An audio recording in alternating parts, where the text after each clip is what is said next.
as is the case with every element of our practice, and I don't say this lightly, as is the case with every element of our practice, it's very tempting to be handed the tool, okay, and to start to try to use it externally, like, oh, okay, I get it, Brother Dave.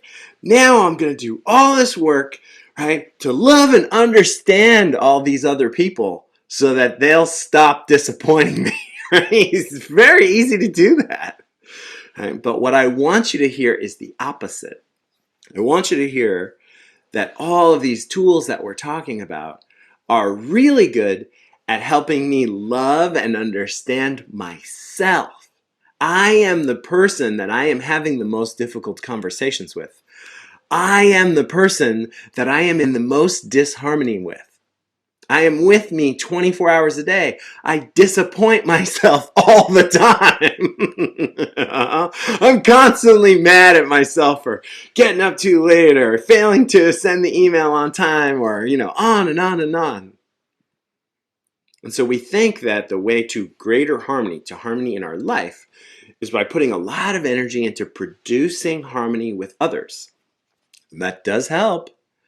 But what I've really been talking about all this time is primarily, like 80, 90%, the relationship we have with ourselves.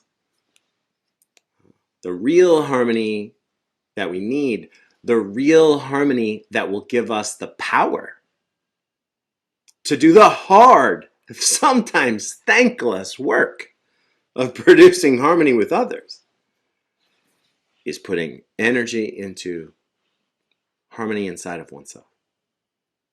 If I don't have harmony inside of myself, I'm very vulnerable to disappointment. I'm very vulnerable to the whims of everybody else's personalities, hang-ups, circumstances. If I don't have harmony inside of myself, then when that coworker who I don't understand is 5 minutes late, I'm sitting there in rage, right? Or you may have a different personality than me. You might just be sitting there in deep hurt, like feeling like, oh man, I can't believe that person would disrespect my time like that. Okay. But that's internal. We blame it on them. But the person who's in internal harmony is sitting there like, oh, they're 5 minutes late. That's interesting. That causes these difficulties. That begs these questions.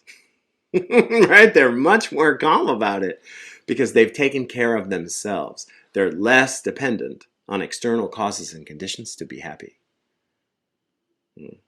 So let's not forget that as we move into, I'm sure, what's going to be a very interesting conversation about difficult conversations and how we navigate them. Let's not forget that the most important harmony that we're working towards in our practice, the most important conversation that we want to be very deeply rooted in love and understanding, is the one we're having with ourselves. Thank you all so much for listening.